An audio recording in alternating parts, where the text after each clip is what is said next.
So we both grew up with parents that knew God, but when we were being brought up, didn't really include that in our upbringing. Yeah. I had never been to a church service before stepping into Dora Home. As we kind of went through our childhood and then into adolescence and then into young adulthood, we found ourselves, we didn't know each other back then, very discontent. And when we came to know each other and got married, some of that discontent that existed there with our young adulthood kind of then crept in to our married life, and COVID happened. We're from Victoria, so the most locked down state in the world. Ebony really clung to the word, but I wasn't at that point yet.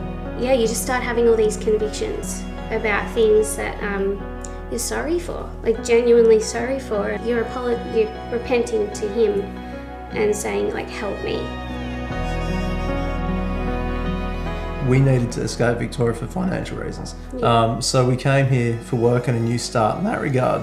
I was really excited for that. I could see in Ebony that she was getting something that I wasn't. So I was still very much reacting out of fear. That would start to bring that fear and doubt into me. I just remember being here and just overwhelmed with life. And I cried out to Jesus through tears and prayer and said, if you're not in this, I can't go on. It's not long after that things just changed. Scriptures just jumped out of the page at me, really pushed me to speak to Cain about him and make Jesus real to him. But I had to pray about that because only he can do that. And I remember listening to it was a podcast, and I sent the podcast to Cain just to listen to a few things. The more that I listened to this pastor give his account of what the Bible instructs of a husband to a wife and a wife to a husband, and if you don't have God as part of your marriage, as this pastor explains, you won't have a marriage. I'm thinking I'm raising boys in a world that's robbing them of masculinity, and I want to show them what a woman's role should be and have a father that emulates what a father's role should be, a man's role, according to the Bible.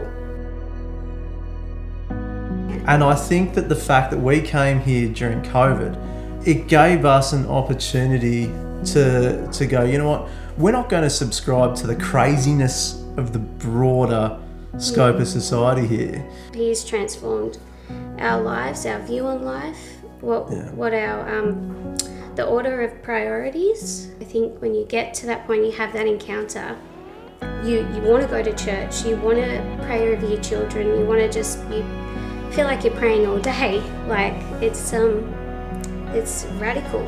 Just being in church as a family, like it's what I prayed for. This is just such an incredible blessing that God has in our lives, given us to be born again and to have another crack at life. All glory to God for where we are today.